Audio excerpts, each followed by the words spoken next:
నమస్తే. నా పేరు doctor Ashwini. As an infertility specialist నేను ఒక చిన్న టాపిక్ మీద డిస్కస్ చేయదలుచుకున్నాను. అదేంటంటే సంతానలేమి సమస్య అనేది ఈ రోజుల్లో వరల్డ్ వైడ్గా దాని పర్సంటేజ్ అనేది బాగా పెరిగింది. సో చాలామంది ఏంటంటే ఈ మీడియా ద్వారా కానీ సోషల్ మీడియాలో కానీ రకరకాల ఇన్ఫర్మేషన్ గ్యాదర్ చేస్తున్నారు. గూగుల్ అది కరెక్ట్ సొల్యూషన్ కాదు. As it is better if you consult an infertility specialist. అసలు ఒక ఇన్ఫర్టిలిటీ స్పెషలిస్ట్ని ఎందుకు కన్సల్ట్ చేయాలి? మీకు ఇది ఒక బేసిక్ క్వశ్చన్ అందరికీ రావచ్చు. ఎందుకు అని అంటే అది చాలా ఇంపార్టెంట్. ఫస్ట్ ఆఫ్ ఆల్ ఒక ఇన్ఫర్టిలిటీ స్పెషలిస్ట్కి మీరు కన్సల్ట్ చేసే ముందు అసలు ఇన్ఫర్టిలిటీ అంటే ఏంటి? ఇన్ఫర్టిలిటీ అంటే ఒక కపుల్ 1 year న్యాచురల్గా ట్రై చేస్తూ దగ్గర ఉంటూ కూడా వాళ్ళకి గర్భం అనేది రాకపోతే వాళ్ళని ఇన్ఫర్టిలిటీ అని అంటాం. దాన్ని ప్రైమరీ ఇన్ఫర్టిలిటీ అంటారు. 1 year తర్వాత కూడా వాళ్ళకి ప్రెగ్నెన్సీ రావట్లేదు అని అంటే వాళ్ళని మనం ఇన్ఫర్టిలిటీ కింద డిఫైన్ చేస్తాం. ఇలా ఇన్ఫర్టిలిటీతో బాధపడుతున్న వాళ్ళు ఇమీడియట్గా first better they consult or take an advice from an infertility specialist.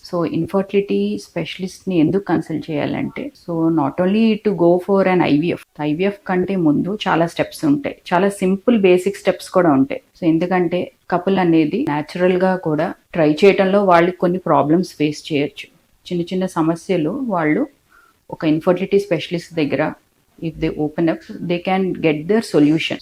Even with proper counselling almost 100లో 30% వాళ్ళకి న్యాచురల్గా ప్రెగ్నెన్సీ వచ్చే ఛాన్సెస్ బాగుంటాయి. మనం ఇచ్చిన కౌన్సిలింగ్లో కూడా వాళ్ళకి ఏమైనా ప్రాబ్లమ్స్ సాల్వ్ అవ్వకపోతే నెక్స్ట్ మనం కపుల్ని ఇన్వెస్టిగేట్ చేస్తాం. ఆడవాళ్ళల్లో అయితే ఒక బేసిక్ స్కాన్, అల్ట్రాసౌండ్ తోటి ఒక బేసిక్ స్కాన్ చేస్తాం. వాళ్ళ గర్భసంచి ఎలా ఉంది, వాళ్ళ ట్యూబ్స్ ఎలా ఉన్నాయి, వాళ్ళ అండాలు అనేవి ఎలా ఉన్నాయి అనేది ఒక చిన్న స్కాన్లో మనకు తెలుస్తుంది. అలాగే కొన్ని బ్లడ్ టెస్ట్ ఉంటాయి. Blood test like anti Mullerian hormone AMH test అని ఉంటుంది. ఏఎంహెచ్ టెస్ట్లో ఏంటంటే వాళ్ళ అండాల యొక్క శక్తి ఎంతవరకు ఉన్నది, అండాశయాల్లో ఉన్న అండాల సంఖ్య అనేది ఎంత ఉన్నది అనేది మనకి ఒక చిన్న టెస్ట్లో తెలిసిపోతుంది. అలాగే మగవారిలో ఏంటంటే ఒక చిన్న టెస్ట్, అదేంటంటే వాళ్ళ స్పర్మ్ టెస్ట్ చేయించుకోవడం వల్ల వాళ్ళ కౌంట్ ఎలా ఉన్నది అనేది తెలుస్తుంది. ఇవేంటంటే అన్ని just with in ½ an hour లోపు మనకి టెస్ట్ రిజల్ట్ తెలుస్తుంది. వాళ్ళని ఇమీడియట్గా వచ్చిన వెంటనే వాళ్ళ ప్రాబ్లంకి సొల్యూషన్ మనం దాదాపు 50% మనకి తెలిసిపోతుంది అనమాట. ఇవన్నీ చాలా బేసిక్. ఇన్ఫర్టిలిటీ స్పెషలిస్ట్ అనేసరికి వెల్ ట్రైన్డ్. సోనాలజీ మీద ఒక అవగాహన ఉంటుంది. అలాగే ఆడవారి యొక్క రిప్రొడక్టివ్ సిస్టమ్ ఎలా వర్క్ చేస్తుంది అనేది ప్రాపర్గా ఒక ఇన్ఫర్టిలిటీ స్పెషలిస్ట్కి పూర్తి అవగాహన ఉంటుంది. అలాగే మగవారిలోని కూడా వీర్యం గురించి ఎంత తక్కువ ఉంటే ఐవీఎఫ్కి వెళ్ళాలి, ఎంతవరకు అయితే వాళ్ళ ట్యాబ్లెట్స్తో వాళ్ళ సొల్యూషన్ని సాల్వ్ చేసుకోవచ్చు, అసలు ట్రీట్మెంట్ కూడా అవసరం ఉండదు. ఈ అపోహలన్నీ మనకు పోవాలంటే ఒక ఇన్ఫర్టిలిటీ స్పెషలిస్ట్ని కన్సల్ట్ చేయడం ఈ రోజుల్లో చాలా ముఖ్యం. ఒకవేళ వీళ్ళకి కౌన్సిలింగ్తో వాళ్ళ ప్రెగ్నెన్సీ అనేది రాకపోతే నెక్స్ట్ చిన్న చిన్న ట్రీట్మెంట్స్కి వెళ్ళొచ్చు. అదేంటంటే ఓవులేషన్ ఇండక్షన్ డ్రగ్స్ అంటారు, ట్యాబ్లెట్స్ ద్వారా.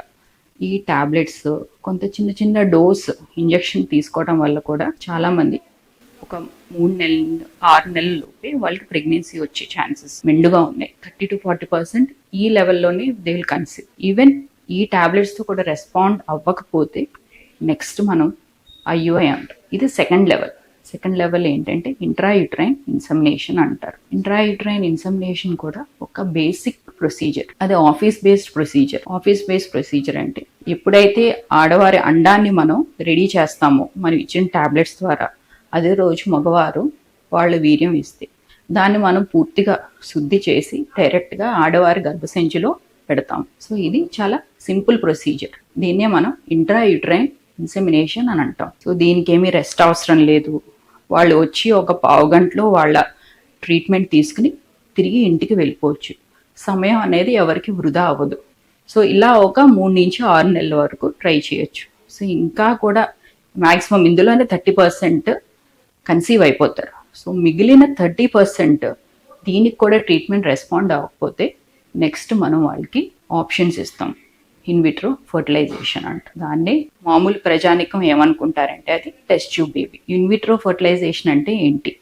ఇన్విట్రో ఫర్టిలైజేషన్ అంటే ఆడవారి అండాశయంలో ఉన్న అండాల్ని మనం బయటికి తీస్తాం. ఒక 10 రోజులు ఇంజెక్షన్స్ ఇస్తాం. దానికి కూడా వాళ్ళు ఏమి అడ్మిట్ అవ్వాల్సిన అవసరం లేదు. కావాలంటే వాళ్ళు ఇంటి దగ్గర తీసుకోవచ్చు, లేదా హాస్పిటల్లో కూడా తీసుకోవచ్చు. సో ఒక 10 days దాని సైడ్ ఎఫెక్ట్స్ ఏమీ ఉండవు. సో న్యాచురల్గా వాళ్ళు వర్క్కి వెళ్ళి రొటీన్ వర్క్ చేసుకుని జస్ట్ ఒక 10 నిమిషాల్లో ఒక 1 minute ఇంజెక్షన్ తీసుకోవటం, మధ్యలో ఒక స్కాన్ చేయించుకోవటం, తర్వాత 10 days ఇంజెక్షన్ తీసుకున్న తర్వాత ఆ రోజు చిన్న మొత్తం ఇచ్చి వాళ్ళ అండాశయాల్లోంచి అండాలు అనేవి మనం బయటికి తీస్తాం. అది కూడా వాళ్ళేమి అడ్మిట్ అవ్వక్కర్లేదు. తర్వాత 2-3 days ఏమి స్టే కూడా అవసరం లేదు.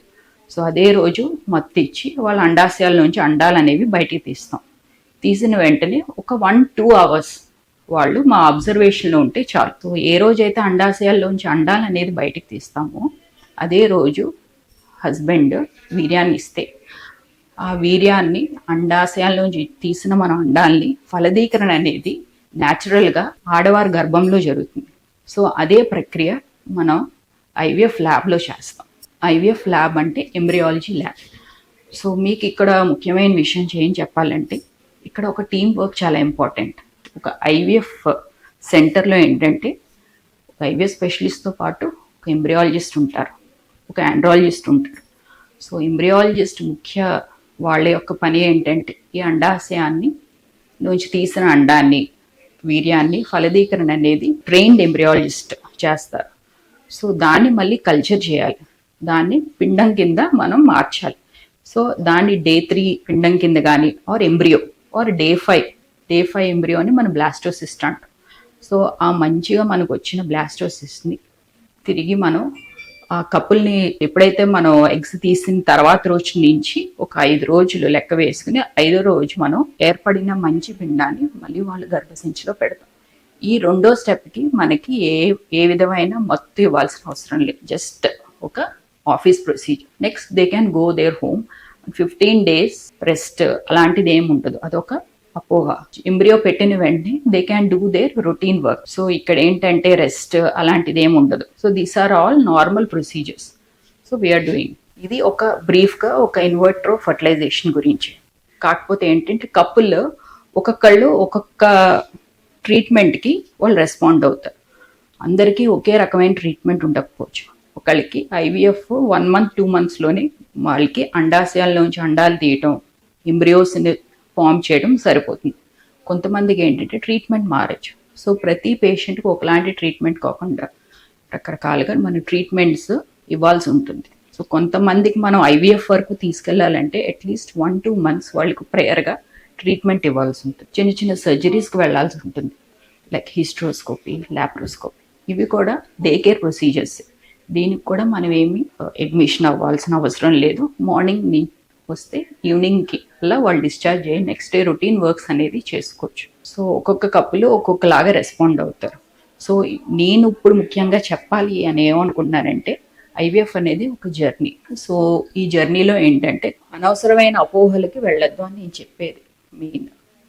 ఇంకోటి ఏంటంటే మ్యాక్సిమం 30 to 40 నుంచి 50-60% వరకు మనకి సక్సెస్ రేట్ అనేది ఒకటి ట్రీట్మెంట్కి రెస్పాండ్ అయ్యే దాన్ని బట్టి ఉంటుంది.